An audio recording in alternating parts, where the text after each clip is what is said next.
करना चाहते हो? हम नॉर्मली सभी उम्मीदवारों से ये बात पूछते हैं कि भाई क्या करोगे, क्या करना चाहते हो, क्यों तुमको लोग वोट देंगे।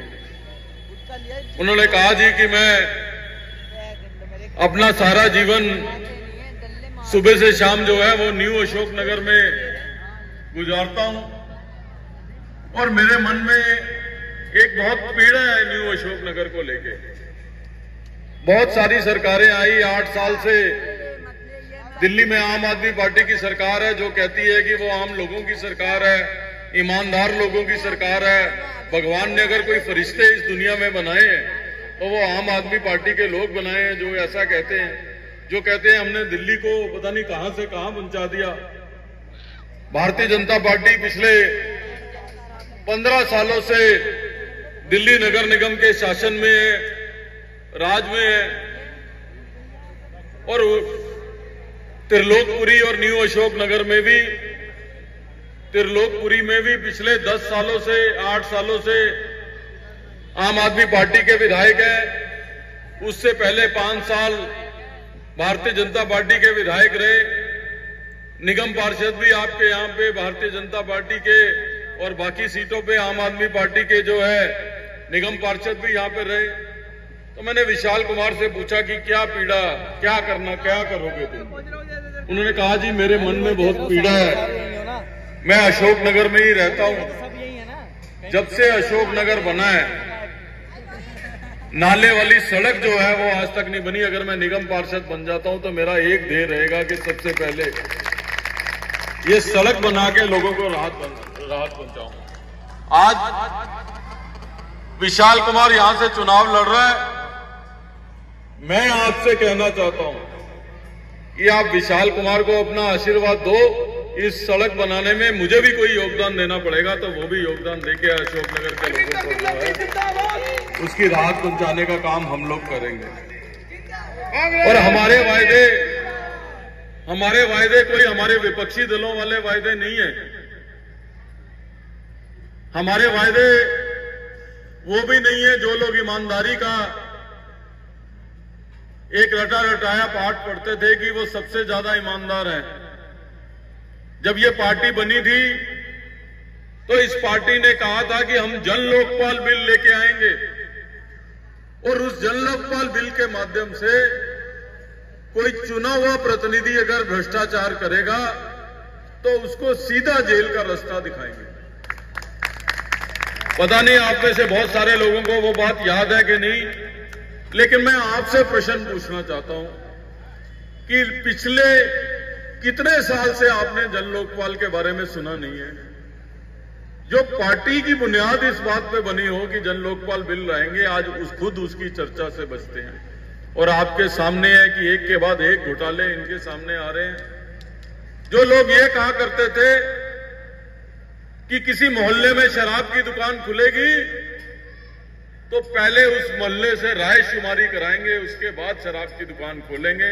उस मोहल्ले की कम से कम 50% महिलाएं अगर इजाजत दे देंगी तो फिर उस मोहल्ले में शराब की दुकान खुला करेगी। हमारी बहनें बहुत सगड़ी संख्या में बैठी हैं। आज पूरी दिल्ली के कोने कोने में शराब की दुकान इन्होंने खोलने का काम किया। कितनी महिलाओं से राय शुमारी के लिए ये सरकार आई, ये प्रश्न इनसे पूछने की जरूरत है। जो लोग ये कहा करते थे कि वो महल नहीं लेंगे, बंगला नहीं लेंगे, गाड़ी नहीं लेंगे, आज बाहर तो छोड़ दो, उन्होंने तिहाड़ जेल में भी बंगले और गाड़ी का इंतजाम कर दिया, वहां भी इनको सेवक किया जाता है। इस तरीके के आम लोग हैं। मैं 15 साल हमारी सरकार रही, 15 साल शीला जी दिल्ली की मुख्यमंत्री रही, मैं मंत्री रहा इतने लंबे अरसे तक। मैं भी सरकारी मकान में रहता था, शीला जी भी सरकारी कोठी में रहती थी, लेकिन हमारा सरकारी मकान जैसे सरकारी मकान होने चाहिए उस तरीके का होता था।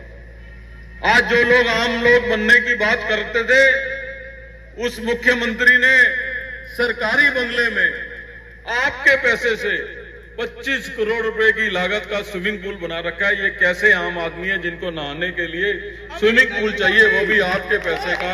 ये मैं प्रश्न आपसे पूछना चाहता हूं। कल तक जो आम लोग होने की बात किया करते थे और कहते थे कि हम खास लोग नहीं है, खास लोग हम थे। हमको कहा करते थे कि ये तो खास लोग हैं, ये बड़े लोग हैं, ये सरकारी मकानों में रहते हैं, ये राज करते हैं। जो खास लोग थे, जो राज करते थे, उनके मकानों में तो वो तो अपने मकानों में खर्चा नहीं करते थे, चाहे शीला जी थी चाहे मैं था। और जो आम लोग हैं, इनको अपने सरकारी मकान में 25-25 करोड़ रुपए के स्विमिंग पूल चाहिए। ये कैसे आम लोग हैं, इसका फैसला आप लोगों को करना है। और ये बातें मैं केवल इसलिए नहीं कह रहा, मैं इसलिए कह रहा हूं कि केवल और केवल बहकाने का काम करते हैं। अभी हमारे भाई कोरोना की बात कर रहे थे, हम बड़ी बड़ी एडवर्टाइजमेंट इनकी देख लेते हैं। ये कहते हैं कि हमने दिल्ली के अंदर जितने भी अस्पताल थे सरकारी, उनको वर्ल्ड क्लास बना दिया है, जितने भी स्कूल थे उनको वर्ल्ड क्लास बना दिया है। मैं आपसे प्रश्न पूछना चाहता हूं, हम लोग सब आसानी से मान लेते हैं इनकी एडवर्टाइजमेंट पढ़ के, और हमारी जो नौजवान पीढ़ी है खास करके, वो अखबारें पढ़ती नहीं है, डिटेल पढ़ती नहीं है। वो सोशल मीडिया का जमाना आ गया है। एक लाइन की खबर आती है कि जी हमको फलाना अवार्ड मिल गया कि हमने अस्पताल वर्ल्ड क्लास बना दिए। हम अपना दिमाग भी नहीं लगाते, उसके बारे में सोचते भी नहीं है। मैं आपसे प्रश्न पूछना चाहता हूं, मैं आपसे, बेटा रहने दे, फोटोग्राफर रहने दे बेटा, डिस्टर्ब मत कर। सर ये सारी बातें गलत है। एक मिनट, मैं आपसे एक प्रश्न पूछना चाहता हूं कि हम बजाय इनकी एडवर्टाइजमेंट पे गौर करने के, हम अपने आसपास पूछें। आप जमुना पार के रहने वाले हो, मुझे एक अस्पताल का नाम बता दीजिए जो इनके आने के बाद खुला हो। आज वही जीटीबी है, वही लाल बहादुर शास्त्री है, वही जग प्रवेश है, वही चाचा नेहरू बच्चों का हॉस्पिटल है, वही राजीव गांधी कैंसर हॉस्पिटल है, वही एलएनजेपी है, वही पंत है। एक हॉस्पिटल का नाम ये लोग बता दें कि हमने ये हॉस्पिटल खोला है दिल्ली के लोगों के इलाज के लिए। कोरोना की महामारी के बाद भी इन लोगों को चैन नहीं आया कि एक हॉस्पिटल कम से कम जमुना पार के लोगों के लिए खोल दें उनके इलाज के लिए। एक हॉस्पिटल का नाम कोई आदमी बताए, एक हॉस्पिटल का नाम ये बता दे, मैं अभी विशाल कुमार का पटका उतार दूंगा और हम चुनाव नहीं लड़ेंगे इस सीट से, अगर एक अस्पताल ये लोग बता दें कि हमने जो है बनाया। और कोरोना की महामारी के बाद एक हॉस्पिटल नहीं इन्होंने खोला। ये इस तरीके का तो ये सरकार दिल्ली के अंदर चला रहे हैं। ये कह रहे हैं कि हमने जो है वर्ल्ड क्लास अस्पताल बना दिए। भगवान सबको लंबी उम्र दे, अल्लाह सबको लंबी उम्र दे। मुख्यमंत्री जी की धर्मपत्नी को कोरोना हो गया, इनके उप मुख्यमंत्री को कोरोना हो गया, इनके ईमानदार स्वास्थ्य मंत्री को जो आजकल जेल में है उनको भी कोरोना हो गया, इनके एक और जमुना पार के मंत्री हैं गोपाल राय, उनको भी कोरोना हो गया। इन पांचों ने अपना इलाज कहां कराया? इन्होंने अपना इलाज कराया मेट्रो हॉस्पिटल, इन्होंने अपना इलाज कराया मैक्स हॉस्पिटल के अंदर, अपोलो हॉस्पिटल के अंदर। अगर दिल्ली के हॉस्पिटल इतने वर्ल्ड क्लास इन्होंने बना दिए थे, वो कैसे वर्ल्ड क्लास हॉस्पिटल हैं जो अपने मंत्रियों का इलाज नहीं कर सकते? उनके मंत्रियों को इलाज के लिए मैक्स और अपोलो में जाना पड़े, और दिल्ली के लोगों से कह रहे हैं कि हमने वर्ल्ड क्लास हॉस्पिटल बना दिए। मैं ये बातें आपको इसलिए कह रहा हूं कि आप लोगों को कहीं ना कहीं बैठ के इन बातों को सोचना पड़ेगा कि जो लोग आपको गुमराह कर रहे हैं केवल एडवर्टाइजमेंट निकाल के, केवल कोरे नारे देके, उनकी सच्चाई और हकीकत क्या है, इस पे आपको गौर करना पड़ेगा। और ईमानदारी की बात दोस्तों ये है, जिन जिन लोगों के घर पे कोरोना हुआ, जिन जिन लोगों के घर पे कोरोना से जान गई, उनका दिल जानता है कि जिसको कोरोना हुआ उसको अपने इलाज के लिए मारा मारा फिरना पड़ा, अस्पताल में भर्ती होने के लिए उसको मारा मारा फिरना पड़ा। क्यों मारा मारा फिरना पड़ा? आप लोगों को मालूम है क्या कि दुनिया में किस शहर में सबसे ज्यादा नर्सिंग होम है? दुनिया के अंदर सबसे ज्यादा नर्सिंग होम दिल्ली के अंदर है। दिल्ली में हर मोहल्ले के अंदर मैटरनिटी सेंटर है। और कोरोना के अंदर मुख्य दवाई क्या थी? मुख्य दवाई थी ऑक्सीजन। आप दिल्ली के छोटे से छोटे नर्सिंग होम में चले जाओगे तो वहां पे हरी और पीली पाइप पड़ी हुई आपको मिल जाएगी जो ऑक्सीजन हर कमरे में लेके जाती है, क्योंकि जहां पे भी ऑपरेशन थिएटर है मैटरनिटी होम का, वो ऑक्सीजन का प्रोविजन वो नर्सिंग होम के लोग करते हैं। तो फिर क्या कारण है कि दिल्ली के लोगों को मारा मारा फिरना पड़ा इलाज के लिए? उसका कारण ये है कि इन्होंने, उसमें भी एडमिनिस्ट्रेटिव फेलियर था इनका। दिल्ली के अंदर इतने सारे नर्सिंग होम होने के बावजूद मात्र केवल 10% नर्सिंग होम वालों को कोरोना का इलाज करना अलाउ था, क्योंकि उसमें भी इन्होंने फॉर्मेलिटी रख दी थी कि एसडीएम रिपोर्ट देगा, डीसी रिपोर्ट देगा, वो डिविजनल कमिश्नर के पास भेजेगा, वो फिर होम सेक्रेटरी के पास भेजेगा, फिर हेल्थ सेक्रेटरी के पास फाइल जाएगी। उसमें भी जो है ये लोग पैसा, इनको लगता था कि ये अस्पताल वाले कोरोना का इलाज करके खूब पैसा कमा रहे हैं, तो हमारा क्या होगा, उसमें भी पैसा ढूंढ रहे थे। और दिल्ली के मेजॉरिटी नर्सिंग होमों को इन्होंने कोरोना का इलाज करना अलाउ नहीं किया, जिसकी वजह से लोग मारामारी करते हुए इधर उधर फिरते रहे। दवाइयां मिल नहीं रही थी, उसके ऊपर सरकार का कंट्रोल नहीं था।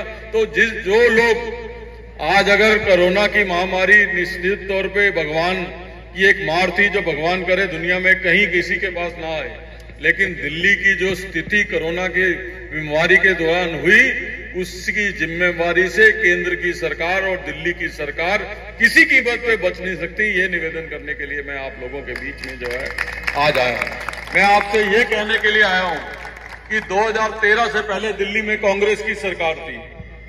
2013 के बाद भारतीय जनता पार्टी का शासन केंद्र में आया, कॉर्पोरेशन में रहा, आम आदमी पार्टी की सरकार आई। आपके पास तमाम पार्टियां आएंगी और वो ये कहेंगी कि हमको वोट दो, हमको वोट दो। हम भी कहने आए हैं कि हमको वोट दो।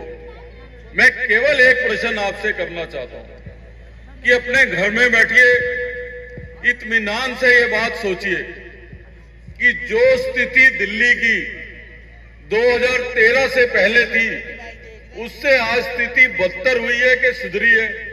आपकी गलियों की सफाई की स्थिति बदतर हुई है कि सुधरी है? आपकी टूटी हुई सड़कें, आपकी गलियों जो बन नहीं रही, उसकी स्थिति पहले से सुधरी है कि बिगड़ी है? जो दिल्ली में बसें चल रही हैं, वो पहले से बेहतर हुई हैं कि पहले से खराब हुई हैं? अगर आप ईमानदारी के साथ घर में बैठ के ये सोच के अपनी वोट डालने जाओगे और केवल ये बात सोचोगे कि 8 साल के शासन के बाद जो लोग आपको राहत नहीं दे पाए, वो इस चुनाव को जीतने के बाद किस तरीके की राहत देंगे। एक मौका कांग्रेस को दीजिए। निश्चित तौर पे आने वाले चुनाव में आप कंपैरिजन कर सकते हैं कि कांग्रेस का निगम पार्षद बेहतर काम कर रहा है कि आम आदमी पार्टी और बीजेपी के एमएलए एमपी ज्यादा काम कर रहे हैं। जो पार्टी ज्यादा अच्छे से आपकी सेवा करे, अगले चुनाव में उस पार्टी को वोट देना और आप कंपैरिजन भी कर सकोगे। मैं ये कहते हुए अपनी बात को विराम दूंगा कि भाई विशाल कुमार जी के लिए आपसे वोट मांगने आया हूं। न्यू अशोक नगर के साथ मेरा पुराना रिश्ता रहा है। जब मैं